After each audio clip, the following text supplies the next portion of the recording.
कि शिवसेना ने शुरू से सुशांत का केस हो चाहे दिशा का केस हो, इन्होंने न्याय दिलाने में कोई ऐसा काम नहीं किया जिससे जनता को शिवसेना पे भरोसा हो।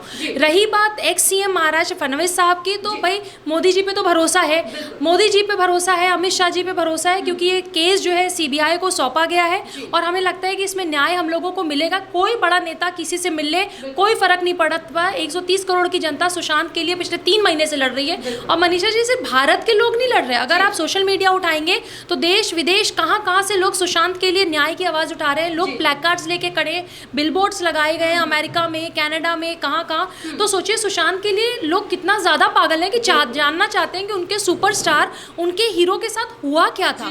तो अगर उनका फैन और उनके लोग, उनके फॉलोअर ही जानना चाहते हैं तो उसमें कोई बुराई नहीं है। और दूसरा, वो चारों बहनें और वो पिता भी जानना चाहते हैं कि उनके बेटे के साथ क्या हुआ है, हम खुद जानना चाहते हैं। तो नेता इसमें कितनी भी अपनी बातें कर ले, नेता अपनी नेतागिरी कर ले, अपना पूरा पॉलिटिकल एजेंडा निभा ले, कोई फर्क नहीं पड़ता। सुशांत के एसएसआर की लड़ाई का न्याय होगा ही होगा। देखिए, नेताओं के एजेंडे तो यहाँ सामने आ ही रहे हैं सुशांत केस में। तो अब बात कर ले सुशांत केस की।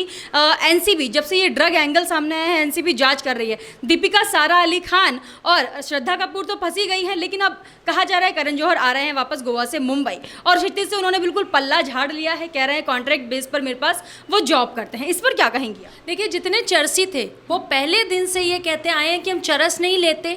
पूरा बॉलीवुड इस समय ये कह रहा है, जिनके जिनके फ़ोन में चैट्स पकड़े गए हैं वो सारे लोग। रिया चक्रवर्ती एक नेशनल टेलीविजन पे आके कहती हैं कि मेरा ड्रग से कोई लेना देना नहीं है। सबसे पहले तो रिया चक्रवर्ती के ऊपर केस करिए, जिसमें रिया चक्रवर्ती ने पूरी जनता को एक नेशनल टेलीविजन पे आके बेवकूफ़ बनाया है। रिया चक्रवर्ती ने, रिया के फ़ोन से सारे चैट पकड़े गए हैं और इसके बावजूद वो कितनी बेशर्मी से कहती हैं, चैट पकड़ने के बावजूद कि ये मेरे नहीं, सुशांत ड्रग्स लेता था, मेरे परिवार का कोई ड्रग्स से लेना देना नहीं है। अगर आपके परिवार से ड्रग्स के कोई लेना देना नहीं तो एनसीबी ने सबसे पहले आपके भाई को रिमांड पे क्यों उठाया?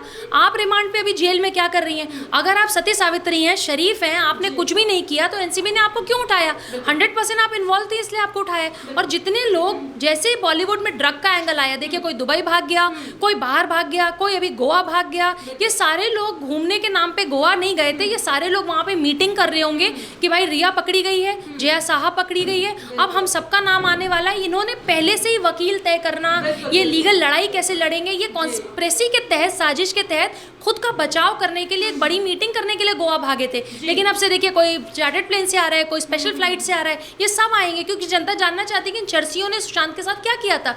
चाहे सुशांत के साथ धर्मा प्रोडक्शन की जो फिल्में थी, जिस तरह की बातें आ रही, करण जौहर ने उनकी कई फिल्में हटाई या नेटफ्लिक्स पे और दूसरे जगह उसको लॉन्च किया, तो जितनी चीज़ें आके बताएं ना कि नहीं मैं बिल्कुल सही हूँ, सुशांत के साथ मैंने गलत नहीं किया। अगर आप पिछले 3 महीने से भागे भागे फिर रहे हैं, सारे के सारे वो बॉलीवुड में जितने लोग हैं, कंगना को छोड़ कोई साथ देने के लिए नहीं आया। तो हमारे लिए तो ये सुपरस्टार है ही नहीं, हमारे लिए तो ये आइकॉन नहीं, हमारे लिए चर्सी गजेड़ी अफीमची ही है। जी, मैंने अभी रिया की बात की, रिया चक्रवर्ती ने मना किया, दीपिका पादुकोण ने मना किया, श्रद्धा कपूर ने मना किया। तो भाई आप लोग अगर ड्रग्स नहीं लेते थे तो जय साहा के साथ हैश, गांजा, माल है क्या जैसे शब्द का प्रयोग क्यों करते थे?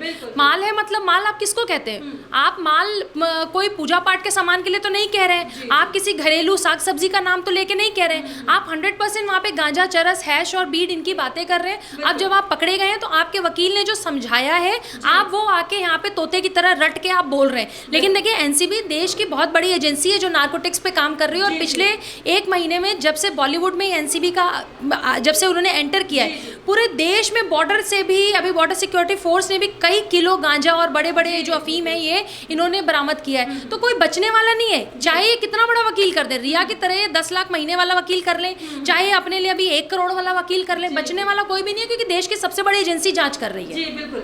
देखिए, इन लोगों को इतना डर नहीं था रिया के पकड़े जाने तक कि वो अभी भी अपने घरों में रख रहे थे ड्रग, गांजा जो भी था। क्षितिज और अनुराग, जो कि बड़े नाम बताए जा रहे हैं, करण जौहर के करीबी थे दोनों, धर्मा प्रोडक्शन से ही मिले हुए थे। अब करण जौहर का ये कहना है कि भैया वो कॉन्ट्रैक्ट बेस पर मेरे पास जॉब करते थे, लेकिन इतने सालों से वो गांजे का धंधा कर रहे हैं, इतने में क्या उनको पता ही नहीं चला था बिल्कुल भी करण जौहर को कि वो क्या कर रहे हैं, क्या नहीं कर रहे हैं? कल उन्होंने एक चिट्ठी लिखी है, कल ट्विटर पे मैंने एक चिट्ठी देखी जिसपे उन्होंने कहा कि मेरा इन दोनों से कोई लेना देना नहीं। हमारी सिस्टर कंसर्न कंपनी में कुछ समय के लिए 2 फिल्में, 3 फिल्मों में ये कुछ समय के लिए हमारे असिस्टेंट के रूप में, असिस्टेंट डायरेक्टर के रूप में आए थे। ये माना ही नहीं जा सकता मनीषा जी। पूरी जनता जो है पूरे देश की, वो बेवकूफ़ नहीं है, मूर्ख नहीं है कि आप जो भी स्टेटमेंट आके, कभी रिया कुछ कहती है, कभी कभी आप कुछ कहते हैं तो कभी दीपिका पादुकोण कुछ कहती है। हम ये सारे लोग जो हमें तमाशा पिछले 3 महीने, कभी संजय राउत कुछ कहते हैं, कभी अनिल देशमुख साहब कुछ कह देते हैं। मतलब हम बेवकूफ़ नहीं है, हम देख रहे हैं साफ साफ मतलब किस तरीके से खराब सी एक 3rd क्लास स्क्रिप्ट लिखी गई है जिसको जनता देख के खुद हंसती है। इनके ट्विटर पे हमें हंसी आती है।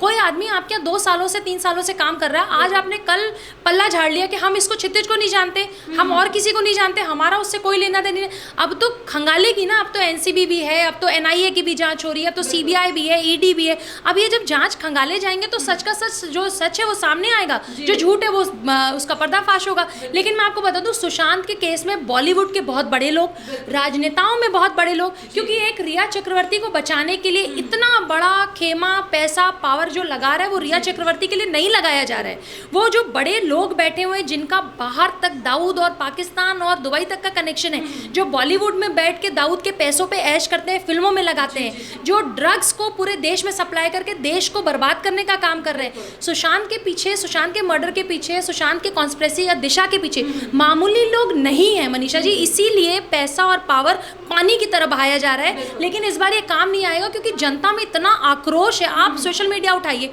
जनता रोज आपसे सवाल पूछती है। मैं ये कह रही हूँ कि सीबीआई ने जो एम्स की रिपोर्ट आनी है, आज वो पिछले 1 महीने से, कल आनी है, कभी संडे आनी है, कभी ट्यूसडे आनी है, रोज वो जो रिपोर्ट भी डेली में चेंजेस आ रहे हैं, जो डेट चेंज हो रहे हैं, जनता में उससे आक्रोश आ रहा है, जनता सवाल पूछती है। इन नेताओं का तो हमें नहीं पता है, पर एज अ सामाजिक कार्यकर्ता हमसे भी लोग पूछते हैं कि मैडम आप लोग टीवी पे जाके इतना बोलते हैं, आप दी राजधर्मा पे इतना आप लोग बोलते हैं, हमें न्याय कब मिलेगा? तो हमारा दायित्व है उनके उस सवालों का जवाब देने का। और मैं 100% श्योर हूँ कि कितनी भी बड़ी मछलियाँ इसमें हो, डर मुझे सिर्फ ये है कि सीबीआई ने जैसे पीछे केसेस हैंडल किए, ऐसा ना हो कि इसमें 7 साल 8 साल हो जाए। जैसे पीछे केसेस कई हैं, आपको पता ही है, दिव्या भारती के केसेस में सुसाइड था, दिशा के केस में सुसाइड है, टी सीरीज के मालिक के केस में सुसाइड है, वो मर्डर है। लेकिन आज भी उतने बड़े लोगों का नाम नहीं आया कि दाऊद और पाकिस्तान से कौन लोग लिंक थे जिन्होंने टी सीरीज के मालिक की हत्या कराई। दिव्या भारती जो उसी दिन अपने घर में बैठी रहती हैं, आने वाली फिल्म के लिए वो फैशन डिजाइनर के साथ बैठ के आने वाली फिल्म में अपने कपड़े तय कर रही होती है वहाँ बैठ के। अचानक से रात में न्यूज़ आती है कि वो बालकनी में बैठी थी। बालकनी के रेलिंग पे कौन बैठता है भाई? मतलब ये कैसी स्क्रिप्ट आप लोग लिख के दे रहे हैं? अपने ज़माने की सुपरस्टार सुसाइड कर लेती है, कोई बात नहीं होती है। उसी तरह दिशा गायब हो जाती है, दिशा का बॉयफ्रेंड रोहन राय गायब हो जाता है, सुशांत की हत्या हो जाती है, सुशांत का मर्डर हो जाता है। कुछ समझ ही नहीं आ रहा है हम लोगों को। हाँ, ये जो समझ में आ रहा है वो ये समझ में आ रहा है कि बहुत बड़ी कॉन्स्पिरेसी है जिसको छिपाने के लिए पैसे की तरह, मतलब पैसा पानी की तरह बहाया जा रहा है। लेकिन कोई बचेगा नहीं, सारे लोग जेल जाएंगे, मैं आपको बता रही हूँ, क्योंकि कई करोड़ लोग सुशांत को अपना बेटा समझ के, अपना भाई समझ के, अपना दोस्त समझ के उसके लिए रोज दुआएं कर रहे हैं। बिल्कुल बिल्कुल। देखिए, हाल ही में एक ट्वीट पढ़ रही थी मैं, स्वरा भास्कर का। उन्होंने वो ट्वीट शेयर किया हुआ था कि जेएनयू में आकर दीपिका ने हमारा साथ दिया था, तो अब हमारी बारी है कि हम उनका साथ दें। तो मतलब एक गांजा चरस लेने वाली हीरोइन को वो लोग सपोर्ट करने की सोच रहे हैं। वैसे ही तो दीपिका पादुकोण भी चली गई थी जेएनयू, इस पर क्या कहेंगे? देखिए, स्वरा का तो खैर कोई लेवल ही नहीं है। स्वरा भास्कर के बारे में तो हम लोग बात करके भी उसका लेवल ही बढ़ा देते हैं थोड़ा सा। ये स्वरा भास्कर वही है जो उमर खालिद के लिए खड़ी थी, कल ये ताहिर हुसैन के लिए खड़ी रहती है, आज वो उन लोगों के लिए, कभी रिया के लिए खड़ी थी, कभी वो अनुराग कश्यप जिसके ऊपर एलिगेशन अभी पायल घोष ने लगाया है मीटू का। तो ये सारे लोग वो गैंग है जो एक दूसरे के पाप को छिपाने के लिए काम करते हैं। तो कभी स्वरा अनुराग के लिए काम करते हैं, अनुराग कभी स्वरा के लिए काम करते हैं, ये लोग कभी उमर खालिद और ताहिर हुसैन के लिए काम करते हैं। लेकिन ये इन लोगों की तो कोई फिल्में, इनको तो हम हीरोइन के कैटेगरी में नहीं लाते। दीपिका पादुकोण ने तो अच्छी फिल्में की हैं। ये भाई मैं तो ये कह रही हूँ कि दीपिका चरसी नहीं है, गंजेड़ी नहीं है। अगर वो चरस नहीं लेती थी तो एनसीबी में अपना बयान देंगी। हम थोड़ी ना उनको जेल भेज रहे हैं, उनको फांसी के फंदे पर लटका रहे हैं। लेकिन आपका दायित्व बनता है, दुनिया आपको फॉलो करती है, आपको लोग आइकॉन के तौर पर मानते हैं। आप कल जो साबुन का ऐड करती हैं, पूरी दुनिया वही साबुन लगाने लगती है, वही मंजन करने लगती है। तो आपका एक दायित्व बनता है देश के युवा के प्रति, और आप जिम्मेदारी उसकी लीजिए और आपको जिम्मेदारी लेनी पड़ेगी। स्वरा भास्कर, इनको तो ना आइकॉन मानते हैं, ना इनको हीरोइन मानते हैं। ये तो 3rd क्लास लोग हैं, इनका कोई लेवल नहीं है। जहाँ पे भी देश तोड़ने की बात होगी, सबसे पहले आप अनुराग कश्यप और स्वरा भास्कर को देख लेंगे। तो ये कितना भी साथ दीपिका पादुकोण का दे, बल्कि इस स्टेटमेंट से दीपिका की फॉलोइंग और कम हो जाएगी। स्वरा जैसे लोग, अगर जेएनयू में क्या हुआ, जेएनयू में दीपिका के खड़े होने पे और पीछे वो कन्हैया कुमार नारे लगा रहा था, दीपिका की इतनी अच्छी फिल्म आई थी छपाक, किसी ने भी नहीं देखी। आप अगर देश के साथ विरोध में रहेंगे, आप अगर देश विरोधी गतिविधि में रहेंगे, तो ये देश वो है जो आपको कभी माफ नहीं करेगा, चाहे वो दीपिका पादुकोण हो, चाहे वो स्वरा भास्कर हो। जी देखिए, पूरा हिंदुस्तान जो है सुशांत के लिए इंसाफ मांग रहा है। हिंदुस्तान ही नहीं, वर्ल्ड वाइड ये चल रहा है, सुशांत के लिए इंसाफ चाहिए। लेकिन अगर शिवसेना से बीजेपी हाथ मिला लेती है तो इस पर जनता का क्या असर पड़ेगा? देखिए, मुझे लगता है कि ये बहुत बड़ा लॉस बीजेपी के लिए होगा, क्योंकि कहीं ना कहीं संजय राउत ने जो पीछे चाहे कंगना का वो दफ्तर तोड़ना हो, चाहे कंगना को गाली देना और बाद में कहा कि उसको नॉटी बोल रहे हैं, चाहे अनिल देशमुख साहब को कभी होम मिनिस्टर महाराष्ट्र के, उनको ये नहीं दिखता कि पहले मैं बॉलीवुड में इसकी जांच करूं कि बॉलीवुड में जो बाहर का पैसा लग रहा है, जो पाकिस्तान का पैसा लग रहा है, दाऊद का पैसा लग रहा है, अंडरवर्ल्ड का पैसा लग रहा है, उसकी जाँच करने का उनके पास समय नहीं है। लेकिन आज से 10 साल पुरानी एक इंटरव्यू को लेकर जो शेखर सुमन साहब के बेटे ने दिया था, उस इंटरव्यू के तौर पे आप एफआईआर करना चाहते हैं कंगना पे, आप कंगना पे कार्रवाई करना चाहते हैं, आप करिए। कंगना ने तो खुद कहा कि मुझे लोग एक्सप्लॉइट करते थे, कंगना ने तो खुद कबूला है। आपको दीपिका पादुकोण और रिया जैसे उनके मुंह से कबूलवाना नहीं है। वो पहली हीरोइन है जिसने टीवी पे आके कहा कि भाई मेरे साथ ऐसा होता था, मुझे लोग ड्रग्स देने की कोशिश करते थे। और अगर आपने कंगना को छेड़ा तो कंगना तो जो 2-4-5 नाम अभी बचे भी है ना, कंगना वो नाम भी बता देगी। कंगना के साथ तो इंडस्ट्री के कौन से बड़े बड़े लोगों ने बदतमीजियां की और किस तरीके से उसको एक्सप्लॉइट किया जब वो 17-18 साल की थी, जब वो एक्चुअली एक बच्ची थी जिनको अभी बॉलीवुड की समझ नहीं थी। हिमाचल से आई हुई एक लड़की जो अभी बॉलीवुड में कदम रख रही है, जब ये यूपी बिहार वाले लोगों को मार मार के भगाते हैं और बाहरी लोग कह के, सुशांत बिहार से ही तो था। सुशांत के साथ क्या इन्होंने किया? जो रवि किशन जी जाते हैं, मनोज तिवारी जी जाते हैं, तो जो हमारे यहाँ का व्यक्ति वहाँ पे जाते हैं किस तरीके से व्यवहार करते हैं, तो ये कोई बड़ी बात नहीं है। कंगना ने तो खुद सारी चीजें कबूली हैं ड्रग्स पे, उसको कोई फंसा नहीं सकता।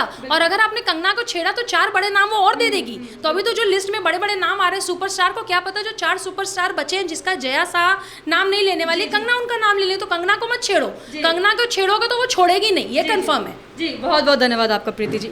ये थी हमारे साथ प्रीति पांडे जी। इनका यही कहना है कि अगर बीजेपी और शिवसेना फिर से गठबंधन करते हैं तो ये बहुत बड़ा लॉस होगा बीजेपी के लिए। आपका इस पर क्या कहना है हमें कमेंट करके ज़रूर बताइएगा। हमारे साथ ऐसे ही बने रहिए, देखते रहिए द राज धर्म।